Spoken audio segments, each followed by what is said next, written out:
Hi, my friends. Welcome to Deep Six, the Deep State. In the last week, two developments, brand new developments, have fatally weakened Mueller's case against Trump for obstruction of justice. The first occurs with the first instance that he alleges of obstruction, which is that Comey says that Trump asked him to go easy on Flynn, Michael Flynn, the former NSA director who was forced to resign.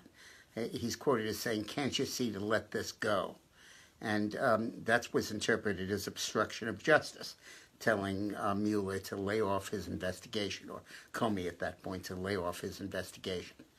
But now evidence has surfaced that 1 week after Trump took office, and before he had this conversation with Comey, his own lawyers had told him that there was no case against Flynn, that the FBI had decided that Flynn testified truthfully to them, did not lie to them, and did not break the law in communicating with the Russian ambassador prior to his taking office.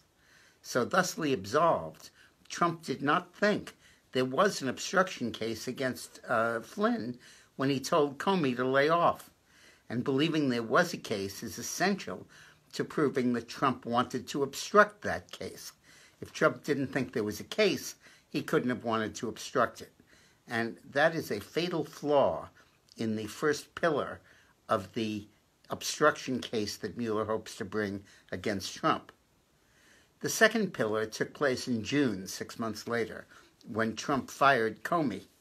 And Mueller is investigating that, claiming that he fired him to kill the Russia investigation, or at least to postpone it or throw roadblocks in the way of it, thus obstructing justice.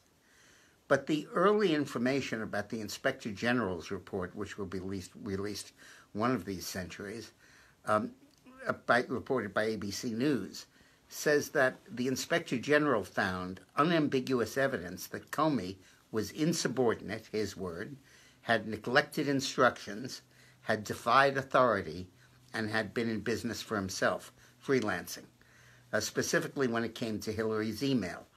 The IG says that it was the policy of the Justice Department not to issue statements about an election or about accusations against a candidate or investigations in the crucial weeks before the election. And in defiance of this, Comey twice came out with statements about Hillary, which she blames for costing her the election. I don't think it did. I think that the last statement, in fact, was pro-Hillary. But the point is that there was plenty of grounds for Trump to fire Comey, having nothing to do with Russia or with conspiracy or meddling in the election. Perfectly reasonable grounds. So those two elements, which are the key to the obstruction case, look to me like they have been basically mortally wounded.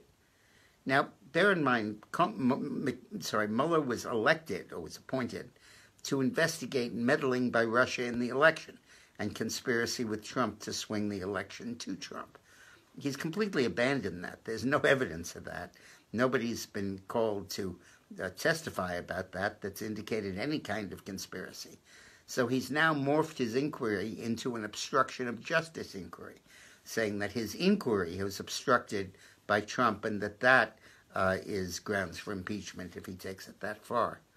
And now that accusation of obstruction seems also to be going away.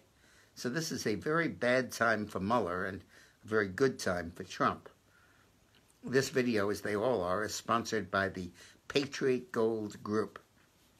I've explained that in 1973, when Nixon took the world off the gold standard, the Saudis, who were the main oil producers, said to Nixon, "Hey, look, if you're going to pay us in funny money, paper money, that your government prints without any gold to back it up, we are going to raise the price of oil so that it is the same in terms of the price of gold as it's historically been.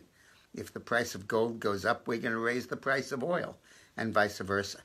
And that has dominated global economics ever since. Well, in 2016, the price of oil spurted up by a significant amount, I think $15 or $20 or $30 a barrel. And the price of gold quickly followed suit, rising from $11.50 to $13.50 an ounce. Now the price of oil has jumped ahead further by another $30 or $40, and most experts say the price of gold is about to go up by about another $200 an ounce from its current level of $1,350 up to $1,500 or $1,600. So that's why I have personally increased my purchases of gold, because I want to ride that escalator. So call the Patriot Gold Group at the number on this screen or go to patriotgoldgroup.com. Thanks for watching.